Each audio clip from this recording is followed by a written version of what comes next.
Au centre du tableau se trouve Saint Antoine. L'ordre des Antonins s'occupait alors des victimes intoxiquées par les champignons. Le retable montre également des hommes promis à la mort. Leurs corps sont couverts d'ulcères et leurs membres desséchés pourrissent.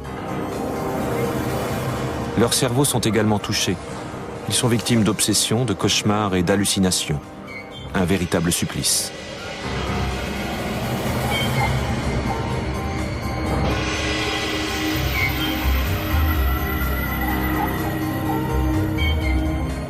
Cette maladie mortelle, appelée mal des Ardents ou feu de Saint-Antoine, était considérée au Moyen-Âge comme une punition divine. Quelle autre explication aurait-on pu donner ? Le nom du coupable n'a été découvert que des siècles plus tard, l'ergot du seigle.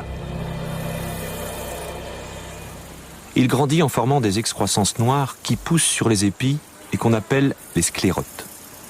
Ces derniers sont remplis de filaments empoisonnés, véritables bombes biologiques à retardement.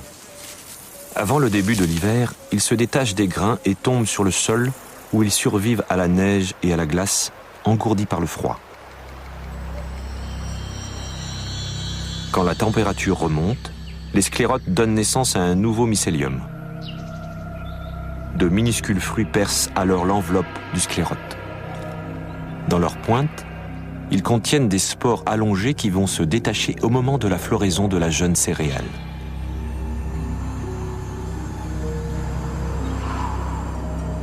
Les spores se fixent sur la céréale, attaquent et parasitent le jeune plant plein de sève. En automne, le champignon se prépare de nouveau à affronter l'hiver et reforme un nouveau sclérote.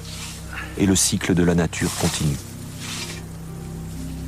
Mais les paysans, dans le passé, ne connaissaient pas l'existence de ce champignon, et encore moins ses effets.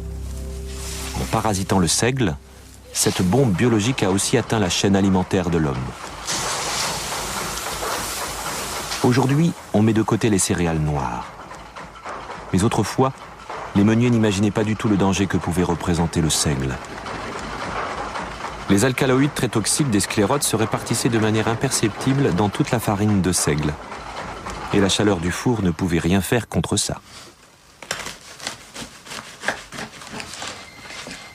Et c'est donc notre fameux pain quotidien qui empoisonnait chaque jour de nouvelles personnes, avec les conséquences que l'on connaît.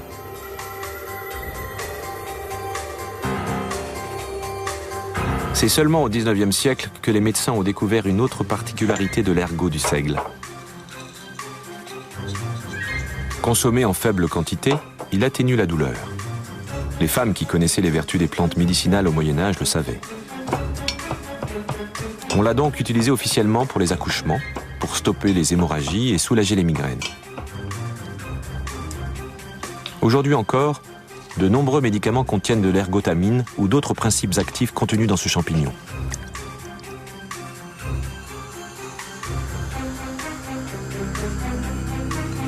On s'aperçoit très tard de ses propriétés hallucinogènes. En 1943, à Bâle, le chimiste Albert Hofmann fait une découverte qui sera lourde de conséquences. Il isole le LSD dans le sclérote et le teste immédiatement sur lui. Malgré lui, il vient de découvrir la drogue qui animera les fêtes des années 60 et 70.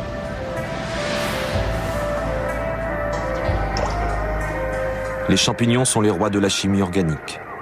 Ils produisent toutes sortes de poisons et de drogues exotiques. Mais ce n'est pas tout.